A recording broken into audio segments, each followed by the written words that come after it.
50 مسلمان ملک ہیں، کوئی بھی اس طرح نہیں کر رہا، کوئی وہاں کہیں مظاہرے نہیں ہوئے، وہ بھی نہیں کہہ رہے کہ ایمبیسڈر کو واپس بھیجو. تو اس کا پہلے تو کوئی فرق نہیں پڑنا لگا فرانس کو. لیکن میں آپ کو یہ بتاؤں پاکستان کو کیا فرق پڑے گا.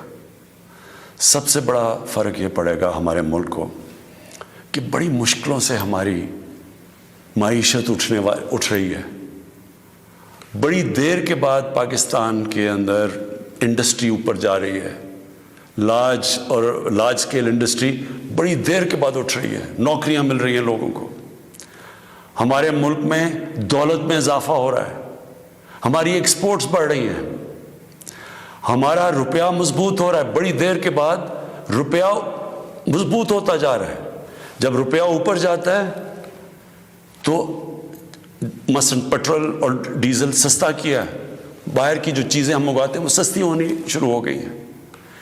جب ہم فرانس کے ایمبیسڈر کو واپس بھیج کے تعلقات توڑیں گے ان سے، اس کا مطلب کہ یورپین یونین سے ہم تعلقات توڑیں گے. اس کا مطلب کیا کہ جو ہماری آدھی ٹیکسٹائل کی ایکسپورٹس ہیں وہ یورپین یونین میں جاتی ہیں، تو اس کا مطلب آدھی ہماری ٹیکسٹائل ایکسپورٹس وہیں ختم ہو گئی. اس کا مطلب بے روزگاری، فیکٹریاں بند ہو جائیں گی. اور اس کے آگے کیونکہ آدھی ہماری مین ایکسپورٹ ٹیکسٹائل ہے، جب ٹیکسٹائل آدھی رہ جائے گی ایکسپورٹ، ہمارے روپے کے اوپر پریشر پڑے گا، روپیہ گرے گا، مہنگائی بڑھے گی، غربت بڑھے گی. تو نقصان ہمیں ہوگا، فرانس کو کوئی نقصان نہیں ہونے لگا. تیسری چیز اب ہم نے اس کے اوپر جب یہ ہوا تو میں پہلے ذرا آپ کو تھوڑی تفصیل پیچھے بتا دوں. یہ ہم 2-2.5 مہینے سے لگے ہوئے تھے، ہماری گورنمنٹ TLP سے مذاکرات کر رہی تھی. ہم ان کو یہی چیزیں سمجھا رہے تھے کہ اس سے نقصان ہمیں ہونے لگا ہے، ان کو نقصان نہیں ہوگا، ہماری عوام کو نقصان ہوگا. مذاکرات چلتے جا رہے تھے، انہوں نے کہا جی اسمبلی میں رکھو، اور اسمبلی جو فیصلہ کرتی ہے. ہم نے فیصلہ کیا ٹھیک ہے ہم اسمبلی میں یہ رکھتے ہیں. لیکن ہم پھر دیکھنا شروع کیا کہ ان کی موبلائزیشن نیچے ہو رہی ہے، ان کی تیاریاں ہو رہی ہیں اسلام آباد آنے کے لیے. ایک طرف مذاکرات چل رہے ہیں، ایک طرف اسلام آباد آنے کی تیاریاں ہیں. پھر ابھی مذاکرات چل رہے ہیں اور ہم نے یہ فیصلہ کیا ہوا تھا کہ ہم اسمبلی میں رکھیں گے اس ایشو کو. تو پتہ چلا کہ انہوں نے پہلے اناؤنس کر دیا کہ جی اب تو فرانس کا اگر ایمبیسڈر آپ واپس نہیں بھیجیں گے تو ہم سارے اسلام آباد میں دھرنا دیں گے. تو یہ اس کے بعد یہ ہماری بات چیت ٹوٹی. اس کے بعد پھر یہ اریسٹ ہوئے. اب میں صرف آپ کو بتانا چاہتا ہوں کہ اس سے اب تک ہوا کیا ہمارے ملک میں. ذرا دیکھ لیں کہ ہم نے اپنے آپ کو کتنا نقصان پہنچایا. اب تک 40 پولیس کی گاڑیوں کو جلا دیا گیا، لوگوں کی پرائیویٹ پراپرٹی کے اوپر کئی لاکھوں کروڑوں روپے کا نقصان ہوا ہے. 4 پولیس والے شہید ہوئے ہیں، 800 سے زیادہ پولیس والے زخمی ہوئے ہیں. پہلے دن جب شروع ہوا تو تقریباً 100 سڑکیں بلاک کر دی. اس سے جو عوام کو نقصان ہوا، اس سے کئی جو آکسیجن کے سلنڈرز نہیں جا رہے تھے، بیچارے جو کرونا کے مریض ہیں ان میں اموات ہوئی. اور پھر باہر سے کود پڑے لوگ، ہمارے پاکستان کے دشمن. ابھی تک ہم نے جو 4 لاکھ ٹویٹس کو اینالائز کیا ان میں سے 70% فیک اکاؤنٹ سے تھی. مثلا پروپیگنڈا، جس طرح یورپین یونین کی ڈس انفارمیشن لیب نے جب بتایا کہ ہندوستان کی کوئی 600 سائٹس ہیں، فیک سائٹس، میڈیا سائٹس، جس سے وہ فیک نیوز اور پروپیگنڈا کر رہے ہیں پاکستان کے خلاف. تو یہاں بھی ہمیں پتہ چلا کہ 380 ہندوستان کے انڈیا کے گروپ تھے جو کہ واٹس ایپ سے فیک نیوز چلا رہے تھے کہ سول وار ہو گئی پاکستان میں.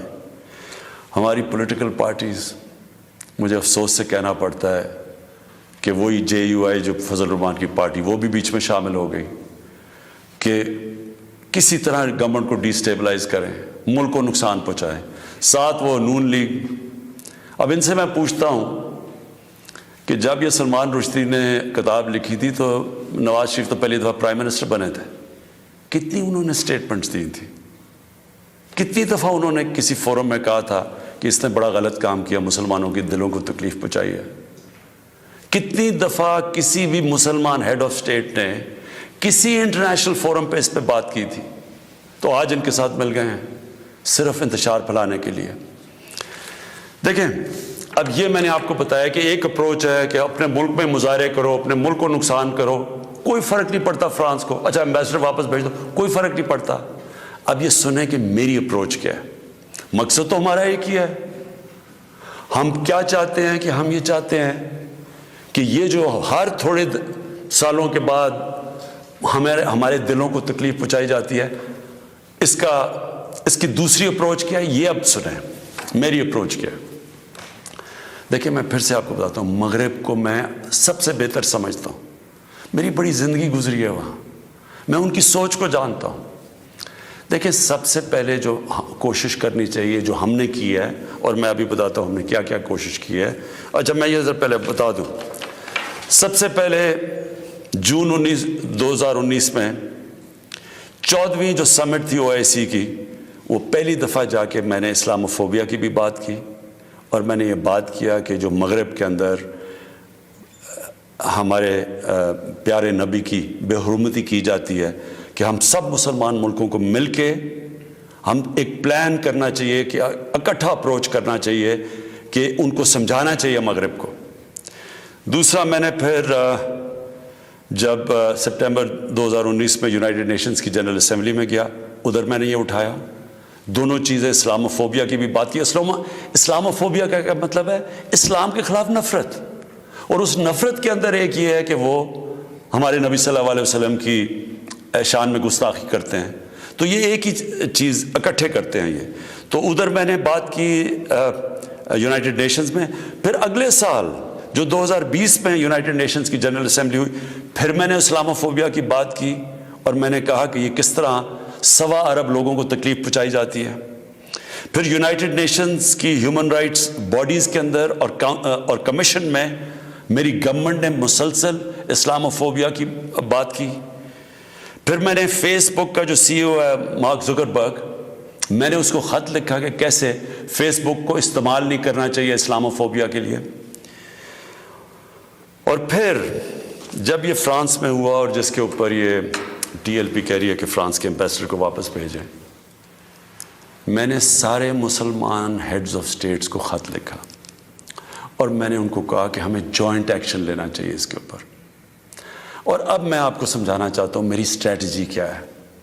اسٹریٹجی یہ ہے کہ ہم سارے مسلمان ملک کے جو ہیڈز ہیں، ہم مل کے مغرب کے فورمز میں، یورپین یونین میں، یونائٹڈ نیشنز میں، ہم ان کو یہ بتائیں کہ کیوں ہمیں تکلیف ہوتی ہے جب یہ آزادی رائے، فریڈم آف سپیچ کے نام پہ یہ جب نبی صلی اللہ علیہ وسلم کی شان میں گستاخی کرتے ہیں، کیونکہ ان کو اس چیز کی سمجھ نہیں ہے۔ مغرب کے اندر ان کے جو پیغمبر ہیں، ان کو اس طرح نہیں، ان کا پیار اور عشق جس طرح ہمارا ہے، ہمارے نبی سے ہے، ان کو اس طرح کا نہ، ان کی اس طرح کی عزت کرتے ہیں، اور وہاں بلکہ وہ دین کو ان کے اتنے قریب نہیں ہے جس طرح ہم اپنے دین کے قریب رہتے ہیں۔ اس لیے ہمیں ان کو سمجھانا پڑے گا، اور سمجھائیں گے جب ہم مل کے اکٹھے کلیکٹیولی مسلمان دنیا کے ہیڈز آف سٹیٹس، جب ہم بات کریں گے، جو میں یہ ہر جگہ جن فورمز پہ کہتا گیا ہوں، تب اس کا اثر ہوگا۔ دنیا میں تھوڑے سے یہودی ہیں، لیکن وہ سارے یہودیوں نے اکٹھے ہو کے دنیا کو، مغربی دنیا کو بتایا ہے کہ جو ہولوکاسٹ تھا، جدھر یہودیوں کی قتل عام ہوئی تھی، انہوں نے کہا کہ اس کے خلاف کوئی منفی بات نہ کی جائے کہیں بھی، کسی میڈیا پہ۔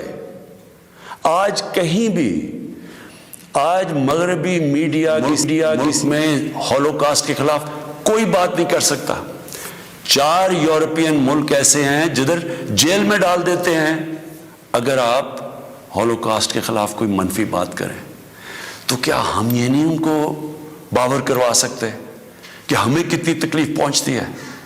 اور یہ صرف، اور یہ ہم تب کریں گے جب ہم کلیکٹیولی مل کے کریں۔ اور میں آپ کو یقین دلاتا ہوں، کیونکہ میں مغرب کو سمجھتا ہوں، ان کو سمجھ ہی نہیں ہے اس چیز کی۔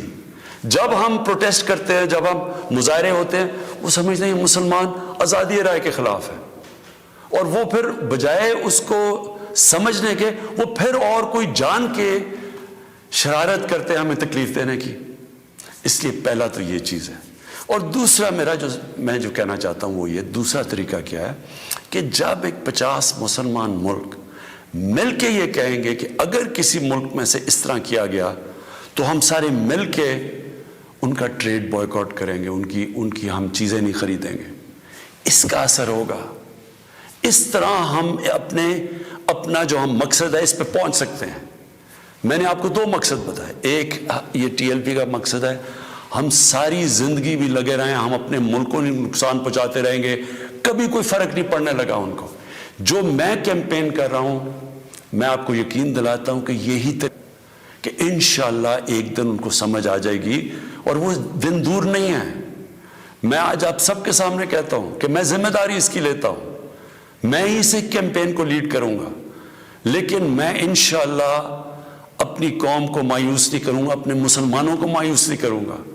ہم انشاءاللہ ان کو یہ ایک دن سمجھا دیں گے کہ جس طرح اگر وہ یہودیوں کے لیے سینسٹیو ہیں، ان کو تکلیف نہیں دینا چاہتے، تو ہم تو سوا ارب مسلمان ہیں، ہمارے بھی دل ہیں، ہمیں بھی تکلیف ہوتی ہے، اور جیسے جیسے ان کو اس چیز کی سمجھ آ گئی، یہ ہم اپنا مقصد پہ پہنچ جائیں گے۔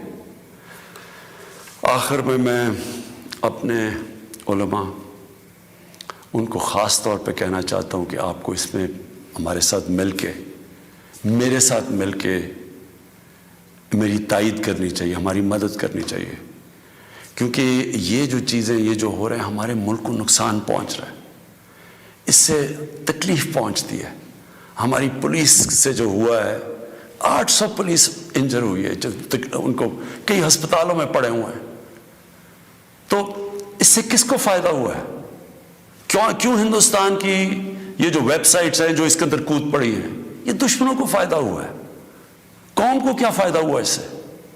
قوم کو تو صرف نقصان ہوا ہے، اور جو مقصد ہے ہمارا اس سے تو اس پہ نہیں پہنچ رہے ہم۔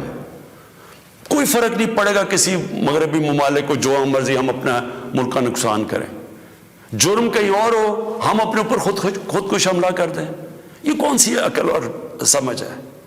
تو میں آپ سب کو کہوں گا، اپنی قوم کو کہوں گا کہ یہ ٹائم ہے اکٹھے ہونے کا۔ ہمارا ملک بڑی مشکلوں سے ایک اس طرف نکل رہا ہے کہ ہم اب اوپر آنے والے ہیں، ہماری معیشت اٹھ رہی ہے، لوگوں کو روزگار مل رہا ہے، ہمارا روپیہ مضبوط ہو رہا ہے، ہمارا ملک کا ڈائریکشن ٹھیک ہے۔ تو یہ ٹائم اپنے ملک کو نقصان پہنچانے کے لیے نہیں ہے، یہ صرف ہمارے ملک کے دشمن ہمیں نقصان پہنچائیں گے۔ ہم سب کو اب اکٹھے ہو کے اللہ کا شکر ادا کرنا چاہیے کہ ہم یہ 2 سال بڑے مشکل وقت سے گزرے ہیں، حالانکہ ہمارے پاس اس وقت کرونا کا ایک تیسرا ویو آیا ہوا ہے، اس کے اوپر ہمیں سب کو مل کے SOPs پہ چلنا چاہیے، اللہ سے دعا کرنی چاہیے کہ ہمیں اس مشکل سے بھی نکال دے، اور پھر اس کا شکر ادا کرنا چاہیے کہ یہ ہم 2 سال کے بعد ایک قوم، ہماری معیشت اٹھ رہی ہے، تو ہم اس کو نقصان نہ پہنچائیں۔ پاکستان پائندہ باد۔